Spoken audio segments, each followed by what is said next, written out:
Hi guys, Squishy Bee here, and today is January 8th, Friday, 2021. I wanted to go over some things today on this whole capital mess, all right, and give my thoughts on the bigger picture of what's going on here. Please keep in mind that I have severe stroke brain, okay? I've had multiple strokes, and I have a really hard time sometimes getting out my words, and I'm doing this off the cuff without notes or anything because I felt like, I really didn't have time. If I was going to get this out, I needed to do it quickly, and it would just take me too long to do it in an organized way, so please forgive me for being all over the place, because that's likely what this is going to be. So I wanted to give you a little bit of my insight and also get you to ask some questions so that you can do some of your own research on this stuff. But let's start at the beginning. I did watch this entire thing unfold live and watched it the whole day. And here are my thoughts. I believe this entire thing was planned for years. And I think, without a doubt at this point, and I had a very tiny bit of me that wanted to believe that Trump was somebody who had gotten mixed up in a life with these people and then tried to leave it. And they were like, and didn't want him exposing their secrets, didn't want him to try to uproot their way of life with the child trafficking, child sacrifice, that sort of thing. But as time went on, more and more, I got to thinking, no, this guy is one of them. He's always been one of them. And this was all just part of an agenda. And overall, I believe that the entire thing was really being done in order to prepare the world to look at Christians as the enemy. And if you think about it, most Trump supporters are Christians. And the news made a really big deal of pointing that out regularly. And they also made a point of saying that that Trump and all of his people were Christians. In reality, they're not. They're Catholic. So this was being done in order to, number one, gain the vote of the Christians, and two, so that in the end, people would associate Christianity with violence, with dangerous domestic terrorism, and with people having crazy conspiracy theories, that's Christians that do that. And so that people wouldn't listen to anything that they said, no matter how true it was, and that people would get used to turning in people because they believe it's for the good of society. And if this sounds at all familiar to you, it's because that is what the Bible says they will be doing during tribulation. Okay, the whole COVID thing and all of this mess we saw yesterday is all a part of that. The whole last 4 years has been. And with the COVID thing, the idea is to get people to believe that the people that are refusing to wear a mask or refusing to take the vaccine, that they are putting the rest of society in danger because they're spreading the virus, and two, they're associating those people with Christians. So therefore, Christians are killing us all.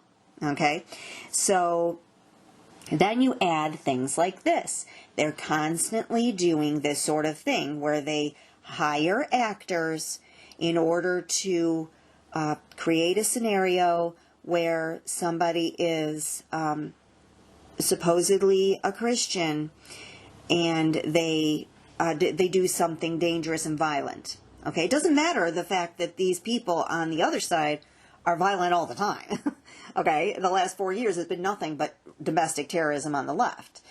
But a lot of those are also paid actors that just instigate the people that are lost and are, you know, they've lost their way. Let's just put it that way.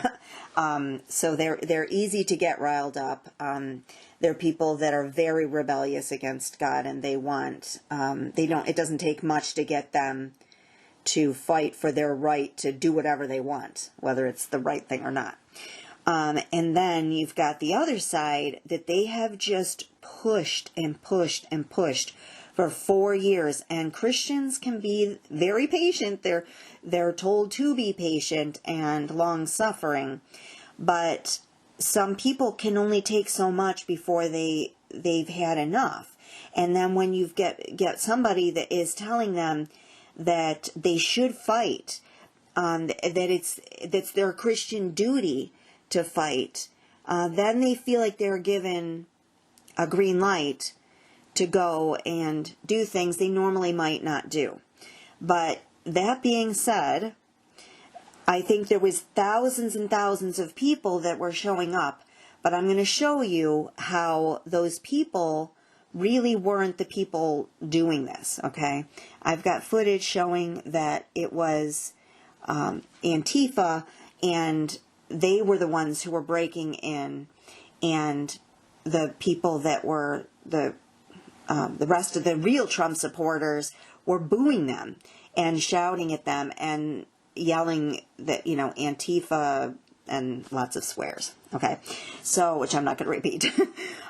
So let me show you a few things. First, let me show you the picture of this guy peeking through the window, which was almost comical, and the security guys drawing their guns on this guy. I would like to ask you this question. How does this guy go from being outside of the door, which clearly looks barricaded, to being at the front of the room striking this victory pose? How does this happen unless these people let them in? All right, and why is it that they are saying that these Trump supporters, and just keep in the back of your mind when they say Trump supporters and they're talking to society, that people automatically are thinking Trump supporters equals Christians. So I want you, every time I say Trump supporters, even though they're not all Christian, even though they aren't, I want you to substitute Trump supporters in your mind with Christians.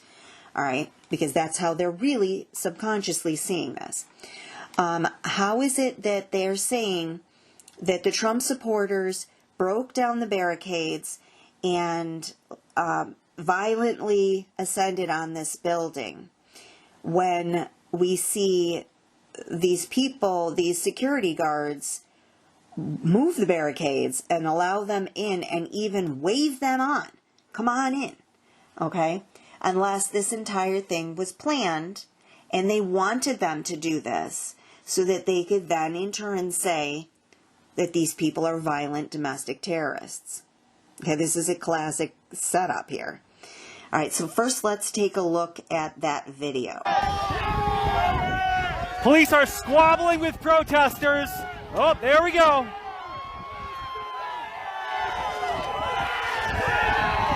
And they just breached the Capitol again.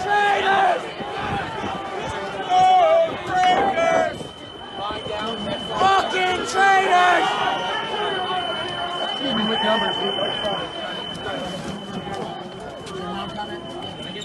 They're gonna lock us in.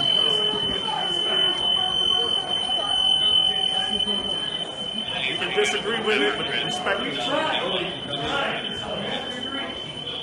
Come on. Like killing in hell. It's my motherfucking house.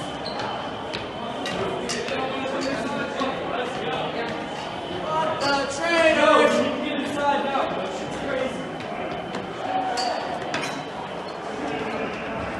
Where's Trump?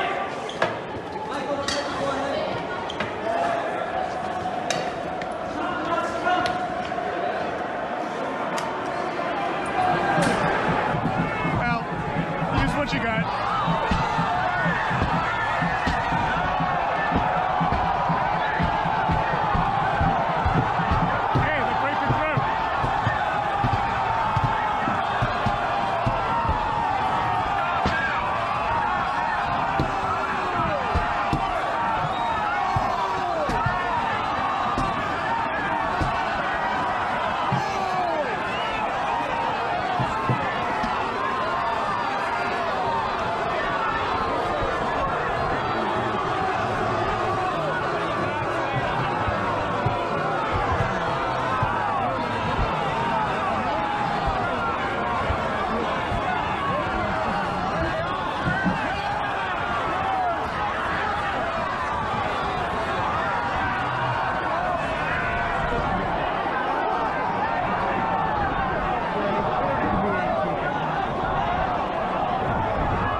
Okay, so they clearly let them in, so they knew that they were going to be doing what they did, and they planned this entire thing. If you don't believe that, take a look at this side-by-side comparison of an episode of The Simpsons where this exact dude was hanging off the Capitol building. Look at the tattoos. It's exactly the same. Look at the tattoos on his arms. It's the exact same thing. His face is painted with the red, white, and blue. He's got the same hat with the horns and the tail hanging off. This is the same dude. So they obviously knew. Simpsons does this stuff all the time. It's because Hollywood is in on all of this stuff. They're all the same people. The whole purpose of Hollywood was created to control people. All right? It's just an entire government program. All right? So it's run by Satan, basically. All right? Hollywood comes from the holly tree wood, which was used in satanic rituals. All right? And the red carpet that you see them walking your idols down, the whole representation of that is how during the Battle of Armageddon, Jesus makes a path of blood that he walks through up to the horse's bridle. He's basically they're making fun of the fact that people are paying money to go see movies that are mocking your own deaths, basically, in the future. They openly mock people and openly admit to worshiping Satan in order to get fame, because a lot of them, they are so cocky that they know people aren't going to believe it even though they hear it right to their face. They yell things out in their concerts and stuff to people and mock the people that paid to get into their concert to their face, and they cheer because they don't understand what they're even hearing. So anyway, the whole thing with this Viking guy, all right, he clearly knew people on both sides, all right. There's pictures of him with Rudy Giuliani. There's a picture of him with Donald Trump Jr. This is his other Viking guy. This was part of their group, okay. The guy that walked away with the podium was another one of this Viking group. But look at this picture of this guy. This is the main Viking guy, the one with the horns. He's a paid actor. They're always hired to do this stuff. And in this picture you can see that he was part of the Q movement, which is a government program. All right, the whole idea behind Q was to drag along Trump supporters so that they didn't catch on to the fact that Trump was not really who they thought he was. And they wanted to see people arrested for child trafficking. They wanted to see Hillary Clinton locked up and all of this stuff. And since that wasn't happening, they knew that they were going to have to do something, throw them some sort of a bone as some sort of carrot on the stick to drag them along and stall. And that was the QAnon movement. Okay? And simultaneously, the entire QAnon thing was also leading people into the New Age movement. Okay? So it's kind of twofold. And they're also making it out like Christians are crazy because a lot of Christians followed the Q movement. But in reality, they're just, number one, they're either deceived or they're New Agers, okay, which masquerade as Christians. Same as Catholics. So anyway, the Q people, this guy was there at a Black Lives Matter protest, and there were pictures initially of this guy at the BLM protests saying, hey, look, see, he's a BLM guy. But if you looked at the full picture, it says it had cut off the picture of his sign that said Q sent me. But again, he was hired in order to go there. Why do you think that this Q movement would even be brought up on national news and them showing pictures of them holding up signs and stuff at the Trump rallies unless they wanted to draw attention to the Q movement? Okay? If it was something that was real and they were legitimately working towards taking down the child trafficking. And as someone who was trafficked, I can tell you that is never going to happen. If you're waiting around for someone at the top to destroy this child trafficking industry, you're going to be waiting forever. It's not going to happen. These people are only going to see justice in the next life. Okay, and then they're going to have an eternity to think about their crimes. But in this life, no, it's not going to happen. That's going to continue until the day that Jesus comes back and is ruling the earth. Okay? So, I've seen it firsthand, how these people get away with this stuff and how they own people to get, they watch each other's back, they get each other out of any kind of legal drama, because they have people placed strategically everywhere throughout the entire justice system, including judges. And the people at the very top, a lot of them are doing this stuff. So, okay, that's how they got to the top. All right, and then a lot of them, the ones that aren't, they're caught up in stuff where they're filmed doing stuff they shouldn't be doing, and then they hold that over their head. All right, even if they're not into doing stuff with children, the ones that aren't, they will get them doing other things. They set them up in other ways, and so that they go along because of fear. Okay, or various people get threatened. Their children are threatened, and that way. All right. So, and just a little insider story that'll tell you how these people operate.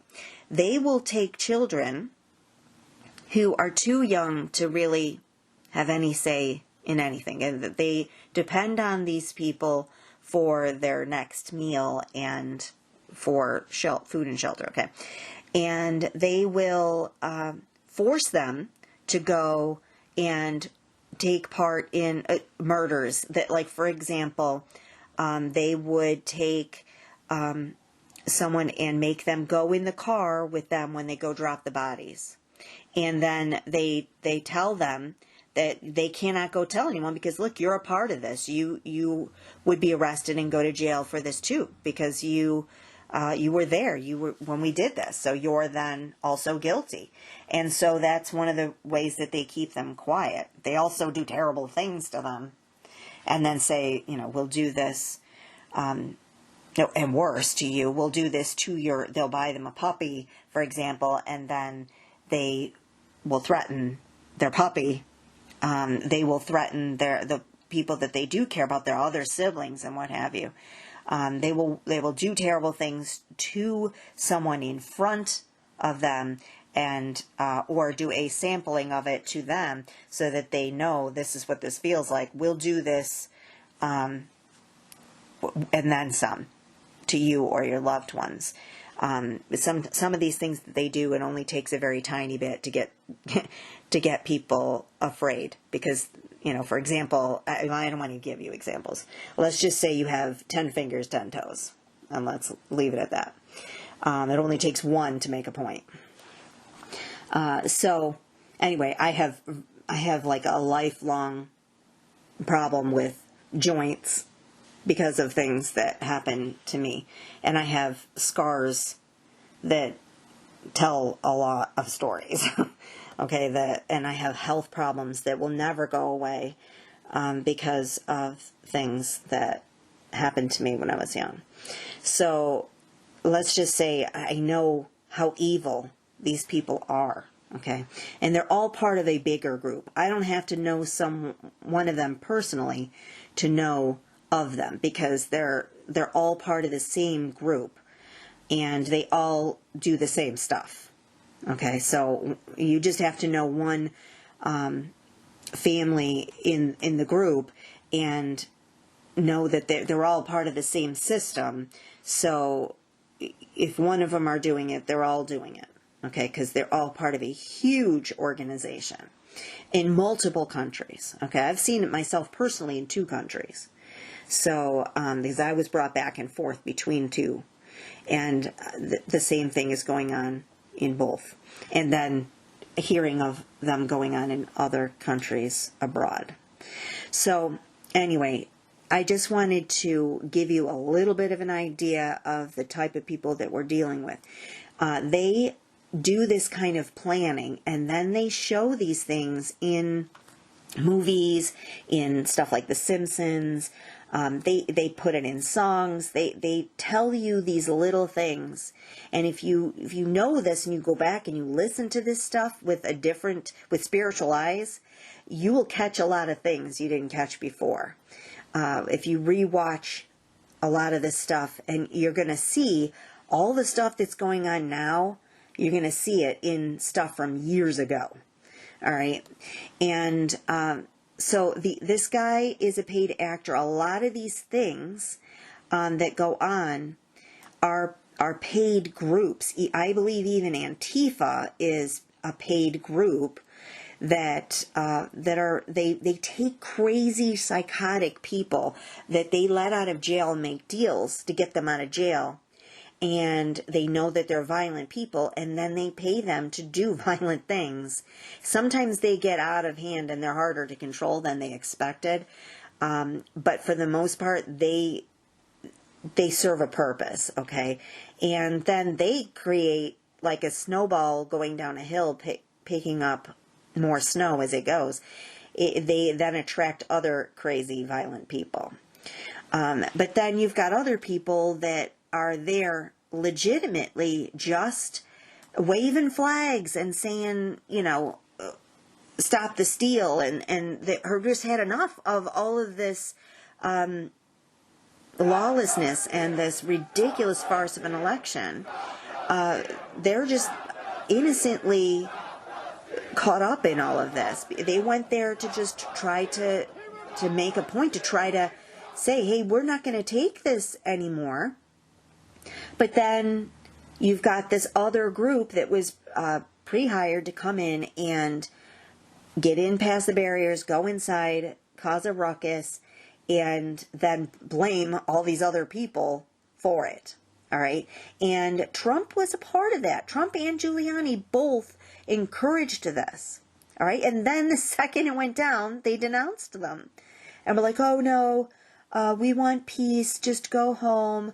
This was Trump after all of this stuff went on. So people should really kind of think a little bit on that, all right? So let's look at a few of the people that were involved in this. These people that were climbing through the windows, they were wearing Antifa helmets. All right, a lot of these people had Antifa tattoos, and they were people that have been seen working with people like Antifa, the Proud Boys. These are people that are extremists that aren't part of the normal Trump supporter group. Okay, these are people that are known to be violent and known to be triggering all these events that go on that Trump supporters just get blamed for. All right, and that's not by accident, okay? So take a look at some of these pictures. And this guy is carrying a Confederate flag. It's all about the racism. It's all about trying to make it out like it's white supremacists and that all of the Trump supporters are racist and white supremacists. And therefore, remember, Trump supporters are Christians. Therefore, Christians are racist. Christians are hateful. Christians are violent. Okay, so that's what's really going on here. All right, so as for the young lady that was shot, I have some questions on that as well. I think a lot of people are thinking that was fake. But I looked at the film from two different angles. There was two different videos of her death up close. And I have a couple of questions on that. One, from the one angle, you can see the guy that shot her. She was climbing through a barrier that inside the building where they had broken out the window, and there was this guy cowering in a room that was supposedly Capitol Police. Okay, they were dressed the same. The guy was in a suit. He had the same type of mask and outfit as the guys on the other side of this barricade. And then there was other city police there as well that were dressed differently. And they were holding rifles. So in the first vantage point, you couldn't see the guy that shot, and you were wondering, is it this guy with the rifle, these police officer on the side that she was coming from? But you couldn't see it. It was off camera. And you see the guy that was standing next to her kind of put his hands up like, what the heck just happened? As soon as she gets shot, she falls immediately on the ground. And this guy's like, what just happened that was with her?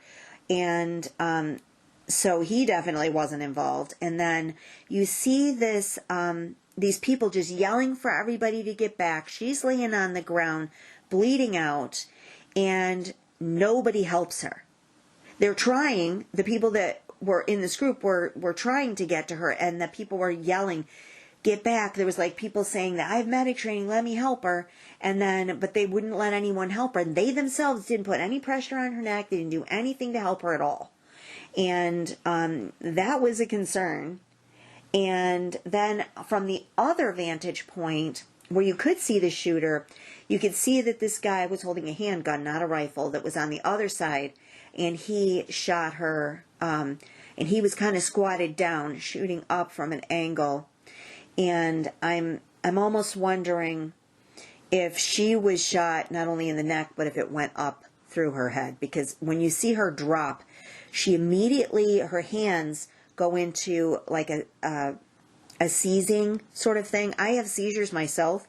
And the second my husband saw this, he was like, her hands are exactly the way your hands go when you have a seizure.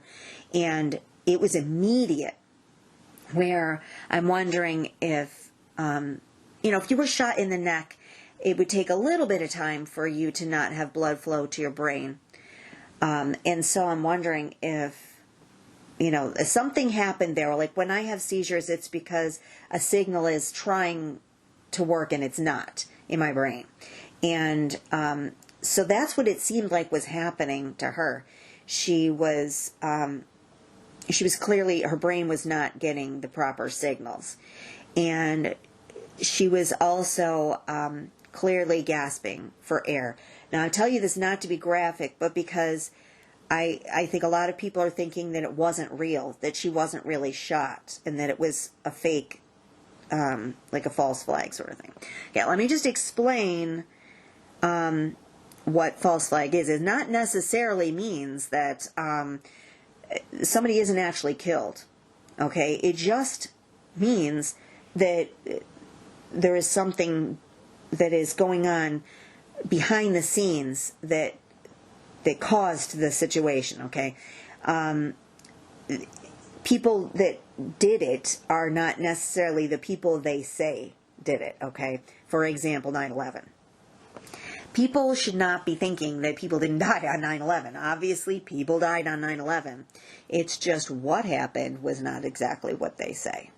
All right, because these people will do all kinds of horrible things in order to follow an agenda that they have, and that was one example of that. And I think that this situation was the same thing. This girl was a casualty of some very evil people's plot, and I think she was one of those people that I don't believe she was one of these paid actors. I think she was one of the people that a lot of those Trump supporters are soldiers that come back from Iraq and are still at war in their mind. They still they feel very strongly that they spent, I mean, she was 14 years in the Air Force. She served multiple tours in the Middle East, and she felt very strongly for her country that she fought for. And a lot of these people, they're just fighting for a country that they believe in. They believe in the freedoms that this country has, that other countries don't have. They've seen up close what it's like to be in a country that doesn't have that freedom. And so they are genuinely, they're genuine Americans, and they really want to believe in the good of America, and I don't think they realize that the whole democracy thing here is just for show. That elections have never been what people think they are. That presidents are selected by these groups, and they decide who they want to be president, and you really have no say in it. It's just that people saw a little bit of that. The last 4 years, we are seeing how that actually comes about through the cheating with the Dominion machines, and through the control through the media. The media brainwashes people into believing whatever they want them to believe for them to vote for the person that they want them to vote for. But then they just have all of these backup systems in place for if people don't vote for the people that they want. We just kind of got a little sneaky peeky view into the way that they do this stuff. But this has been going on from the beginning. It's been going on for a long time. All right. So I think that this soldier just got caught up in this, and I think there were probably a lot of other soldiers there that were retired that are just kind of still ready to fight. They still are ready to. They've trained for their whole life, for many years at least, to be in battle. And when they come back here, it's really hard to go back to normal life. I've seen this happen to people in my own family that are retired soldiers. Their PTSD from the Middle East and stuff is rampant in this country right now. People have no idea how severe of a problem that is, that so many people have PTSD from being over there. And even the ones that don't, they may even have some sort of very low-level PTSD, not even realizing that they have it. I think a lot of them are functioning PTSD patients that are just not getting treatment. And others are they just normal people that haven't got this severe damage from, psychologically from being over there. They still are just unable to go back to normal life after having lived so many years fighting over there. And it's difficult. It's really difficult to just come back and be expected to just work a normal job. And then you've got these people deliberately riling them up and telling them that they can actually make a change, that if they fight for their freedom and they show up at this place, that they would be able to stop this Biden administration. And that was just never going to happen. All right, never going to happen. It's this whole thing with that has been this release the Kraken thing and all that nonsense.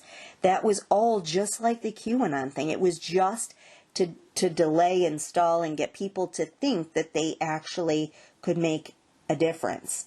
And that was never going to happen. So, but I want to leave you with something encouraging, okay? Because I know a lot of people are very discouraged right now because they see that Trump has conceded, and this horrible, evil guy and this evil squad of the AOC and Kamala and all of these people are going to be running the show. We have been praying for the rapture and praying for Jesus to come back for quite some time now. And yet, when this stuff happens, we're surprised. But in reality, if for Jesus to come back, things have to get worse first. Things have to get to a point where tribulation begins, and the rapture is the kickoff for tribulation. Remember, that is the time marker. When the rapture happens, then that's day one of tribulation, and that's how we know of the timeline of the 7-year tribulation. But so that's why we have to be patient, because God is like, hey, you asked for me to come back. What did you think was going to happen? That a man is going to come and save you all and make things great again? No. The Bible doesn't say things are going to be great again while we're still here. It doesn't get great until Jesus is on that throne during the millennium. Okay, that's when things are great. All right? But until then, all hell is going to break loose, literally. Okay? There's a plague of demons going on here, and that's going to get worse and worse and worse. And we need to be prepared for that and stop being delusioned by the idea that things are going to get better before the rapture, because that's just nothing says that in the Bible. Nowhere does it say that there's going to be a period of time when all this bad stuff happens and the good guys prevail. No. Show me in the Bible where it says that. Because it doesn't. And so God is like, hey, what do you want? You asked for the rapture. So I'm setting that in motion. So be encouraged, because maybe Biden is part of that plan. All right, bad people have to get into power in order to bring about the rapture. Eventually, tribulation is going to start, and we're seeing all of that stuff line up. Because if we're seeing how all of the things that the Bible says is going to happen in tribulation, like the setup of the mark of the beast, okay, the setup of people turning Christians in, we're seeing them preparing for that. We're seeing them changing people's DNA and all of the stuff that's going to happen. We're seeing the start of what the Bible says will be people getting sores. Okay, and we're already seeing that this vaccine is causing sores. All right, and the RFID chip thing that causes sores. There's so any number of these technologies that they're using and practicing with could end up being the mark of the beast in the future, the near future. So if we're seeing all of that happen, then how much closer could we be to the rapture, which has to happen first? If we're seeing all of this stuff that's going to be happening with the people being divided during tribulation, it will be two separate sides. There's a whole dividing of the wheat from the tares going on here. And the last 4 years, we've been seeing that. Do you think that that's man doing that? Or do you think that's God doing that? God said that he would not come the second time as he did the first time, where he came gentle, riding on a baby donkey, to signify that he was not there for war, which this is the confusion of the Jews. They thought that he was there to wipe out the Roman army. Okay? That's not what he was there for. They were looking ahead accidentally to the tribulation period. All that time, the Bible was preparing them for tribulation, because God knew they were going to, he knew that they were going to deny him the first time around. So he's like, okay, well, I'm going to prepare you for the next time, because I know that that's going to take stubborn people that much, years and years of what the Jews have had to go through. In order for them to finally get the point, okay? It's sad. It's really sad to see what they had to go through. But be encouraged, because many, many Jews are already coming to Christ. They're already learning that they've made a mistake, and they will be included in their rapture with us. Just look again at that One for Israel group. I'll leave a link for that again, and see the amazing things that are being done with Jews today. That they are all they're being exposed to the Bible for the first time in their life, the real Bible, because a lot of the Bible, even the Old Testament and the Torah, they pulled out a lot of stuff from the real Bible.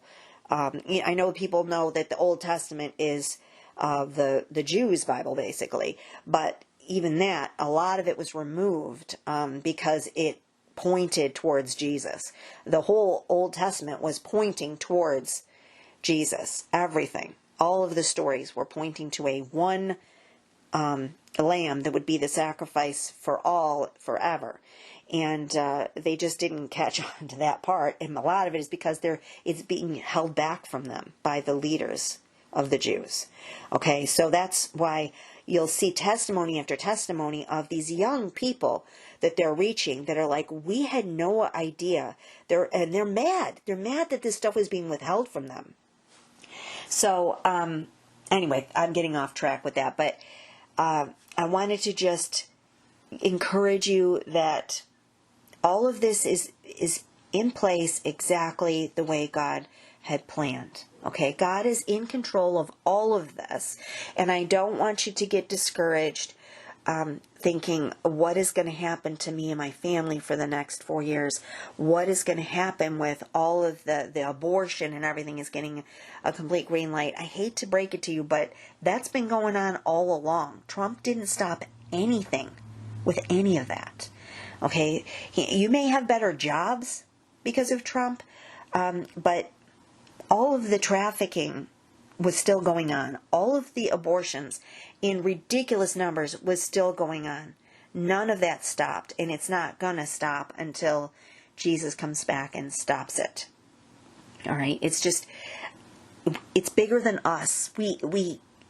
I know it's a horrible thing, and we want to fix it all. Believe me, I probably more than most want to save these kids because I know more than most what they're going through. All right, I know things that I cannot even share. It would traumatize you to hear it, and you would never be able to unhear it.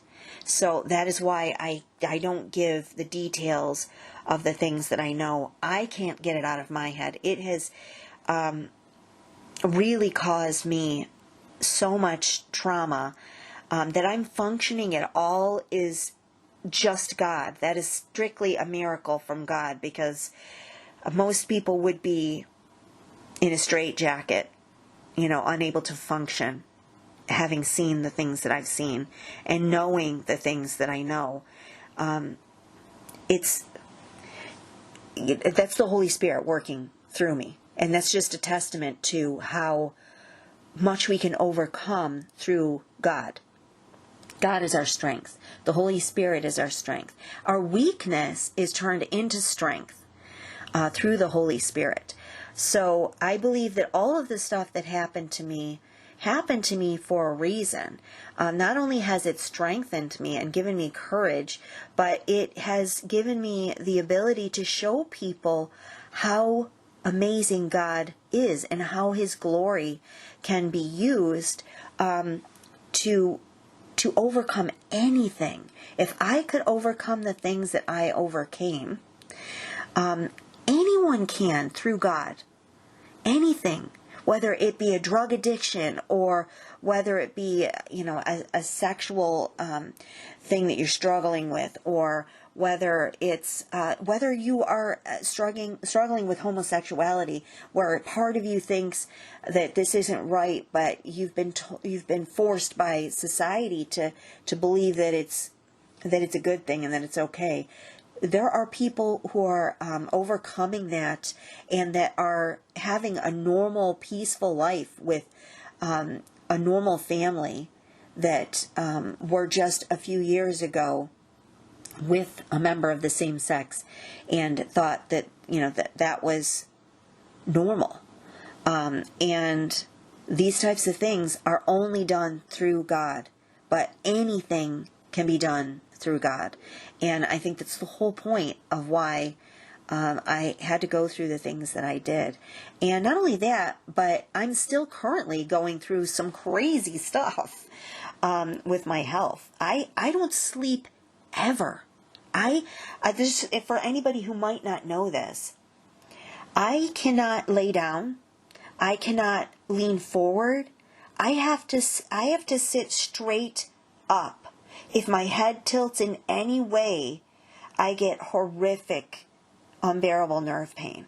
There is something that is wrong in my neck from having been in 2 very serious car accidents, only 6 months apart from each other. And then on top of that, I have degenerative disc disease, and I have MS, and I have myasthenia gravis. I have this rare autoimmune disease that just continues to give me autoimmune diseases. So I have this ridiculous number of autoimmune diseases, and I just continue to get more. Every week it's like, I don't know what I'm going to have next. And I have overcome like over 27 surgeries in my life. I was electrocuted and in ICU, and I've been kidnapped. I've been raped repeatedly. I've had horrible torture and drowning as a child. I've witnessed horrific things. I'm still here. I have a normal life despite all of that stuff. And all that time, while all this stuff was going on, God was putting Christians in my path and showing me that there is hope, and that, you can overcome this. You don't have to choose what these people are doing. And I was taught nothing. You know how Muslims are taught from childhood nothing but Islam. Okay, I was taught Satanism. Okay, from birth, and I was involved in nothing but horrible stuff. And then on top of that, I was in a community where everyone else all the other kids were taught these same things. So these kids were all messed up, and these kids were abusing each other because they knew nothing else. Okay, they knew nothing but violence. And then I went on from that to believe that the only way that you can get anyone to be nice to you is through sex. So that mindset of that's your only way of getting anything fulfilled that you need, food, shelter, anything, is by that. And that was normal. That's what I believed was normal.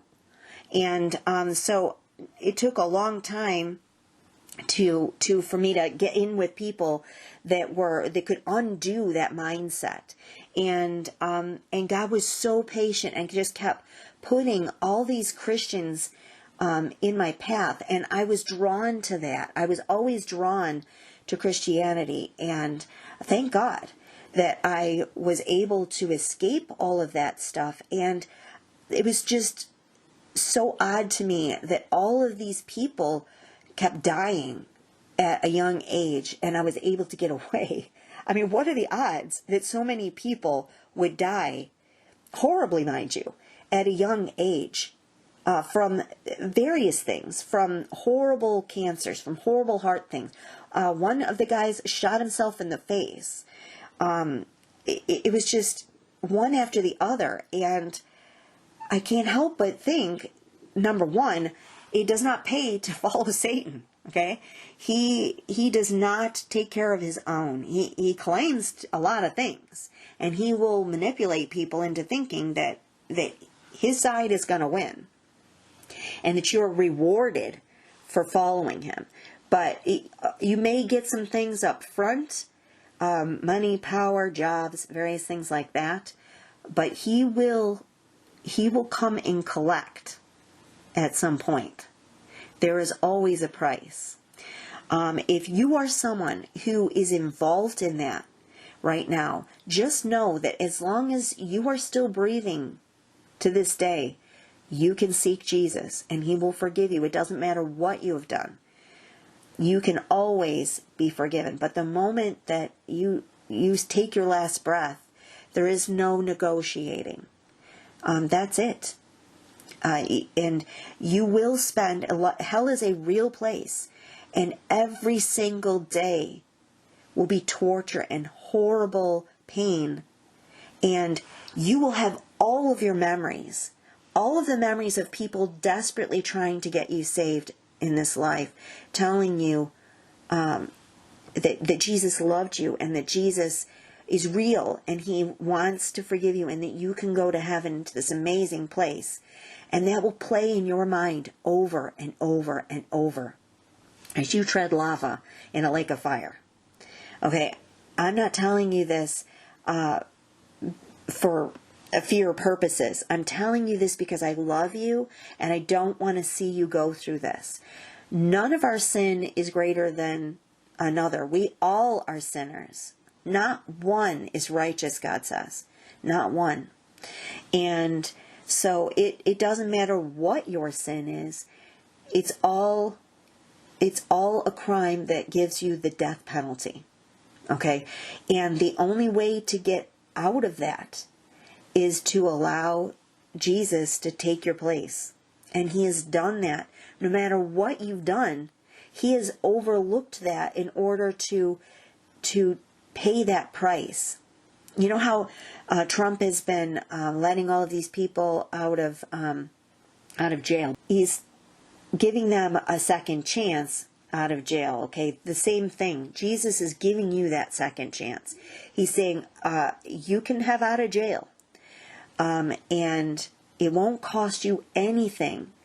All you have to do is believe and accept it. All right, so all you have to do is admit you're a sinner, okay, because we're all sinners, and then believe that Jesus died on the cross. He came down here and lived a life as a man and did it without sinning. He spent his whole life, he lived just like you and I, so he could get an idea of what it was like, so it would be fair.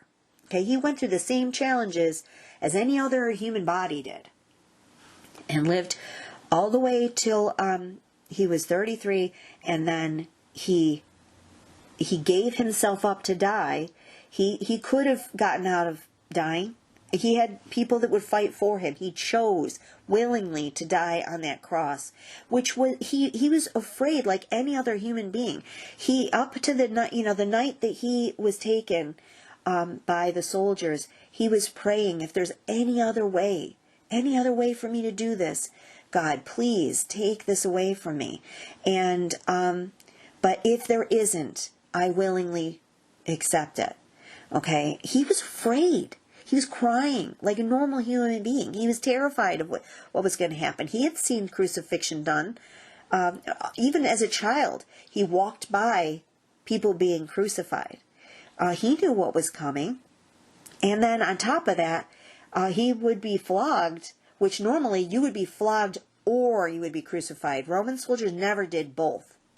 They whipped him, and we're talking about not just whipping with a whip. We're talking about flogging, which is they would tie jagged pieces of horrible stuff, glass and sharp rocks and stuff to the whips, and then whip them with that, and it would tear you all the way down to the bone. Okay, that was meant you would have that, or you would be crucified, because most people would die from the flogging. All right, but they were planning on saying, look, we've done this punishment to him, now we should let him go, right? And no, the Jews said, no, we want him crucified. It was the Jews that said, no, we want him to be crucified. So then I think that the Roman soldiers were kind of like, are you serious? We just did this to him. So then this is why he died in much less time than normal people. Some people would hang on that cross for days, by the way. He died within a matter of hours because he was so injured from the flogging. All right, so he suffered more than any human being could possibly imagine. And he did that for you. He did that for me. He did that for any one of us while we were still sinners. Okay? So that you could then go to heaven by just believing and accepting this gift. It is a gift. It is an expensive gift. You are bought at a very expensive price. Okay? So, but people just feel like, no, it can't be that easy. I think a lot of people don't do it because they believe that there's no way It could be that easy. And a lot of people just don't believe in the Bible.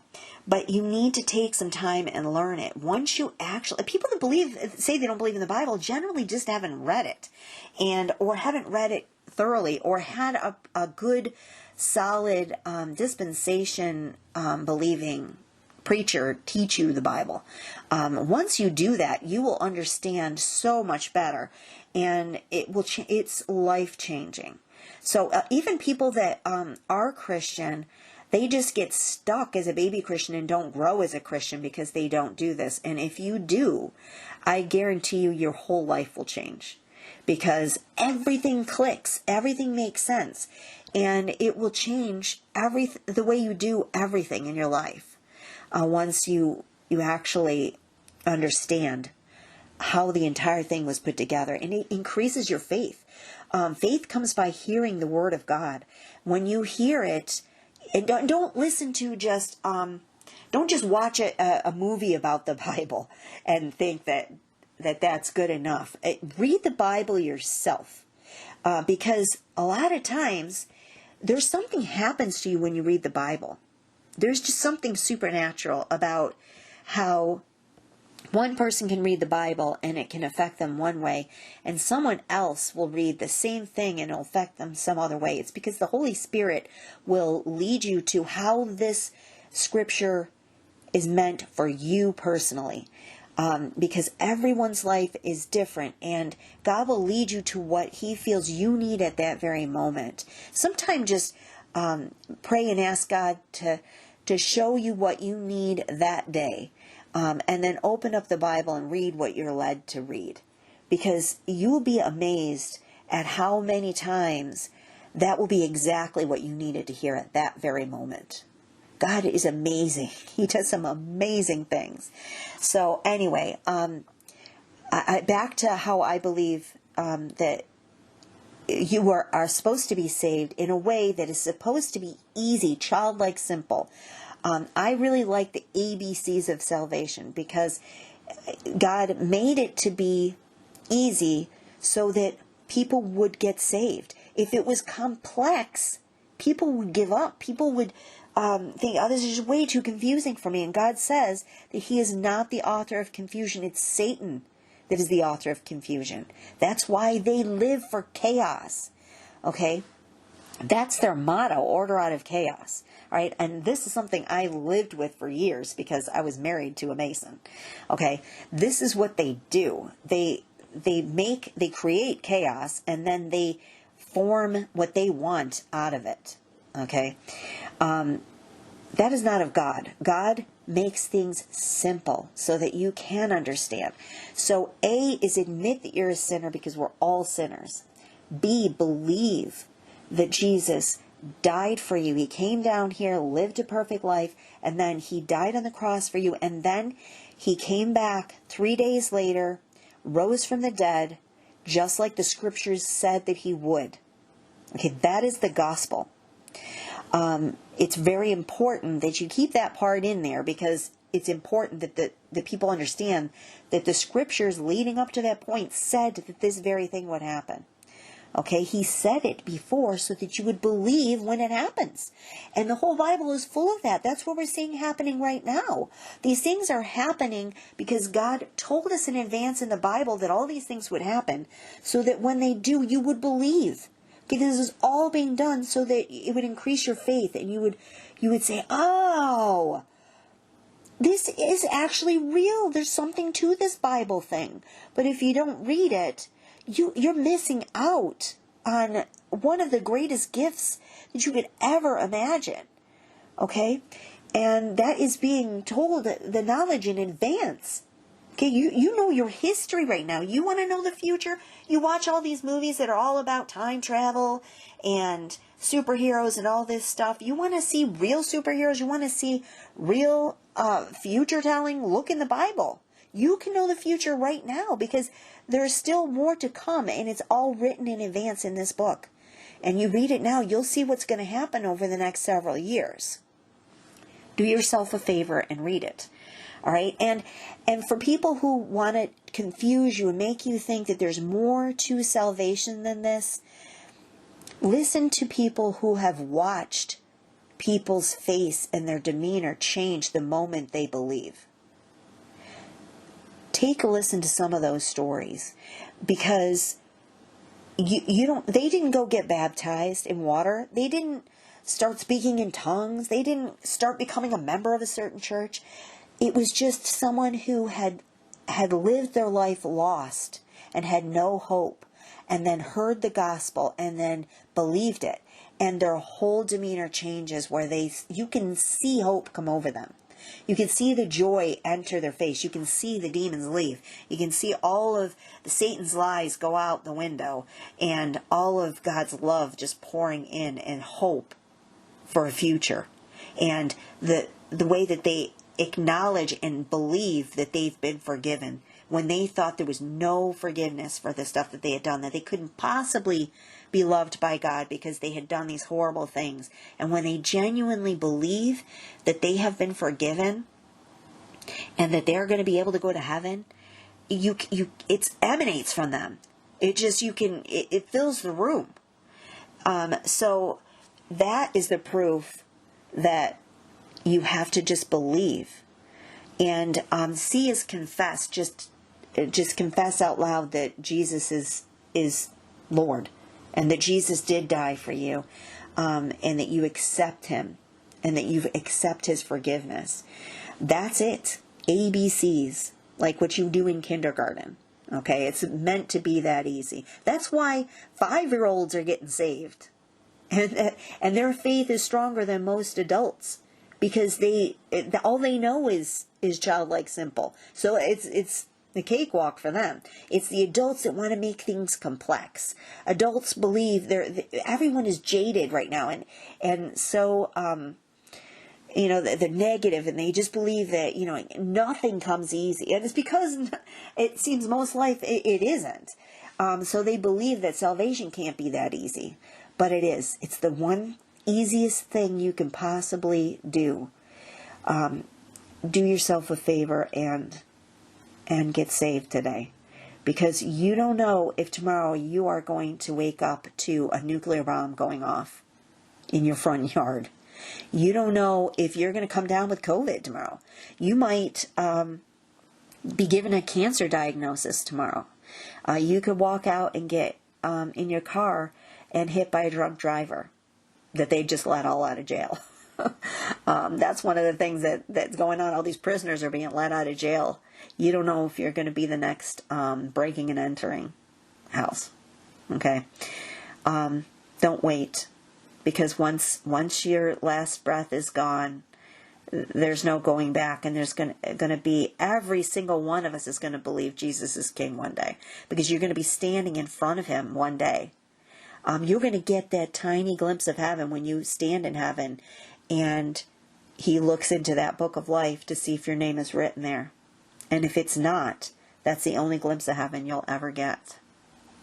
So, don't be put in that position. It's a horrible, horrible thing to come in the hands of a living God.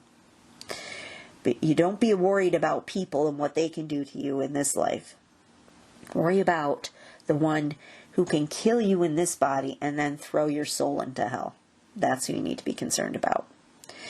So be on the right side, because we know the end of the story, and God's side wins. So don't stress out about what's going on in the news. Turn the news off. Go hug your loved ones. Go spend some time doing something fun with your family, and just get away from this stuff. It's beating us all down. You need some time to just enjoy the things that God has given you. Take some time to thank God for the things that you do have, and don't focus on the things that you don't have. Don't focus on the negative stuff right now. You need to surround yourself with positive things right now, and just take a break from this stuff before it destroys you. All right, so that's my thoughts on this mess, and I hope that it helps somebody out there. Okay, guys, I love you. I'm praying for all of you. Until next time, I'll be seeing you. Bye-bye.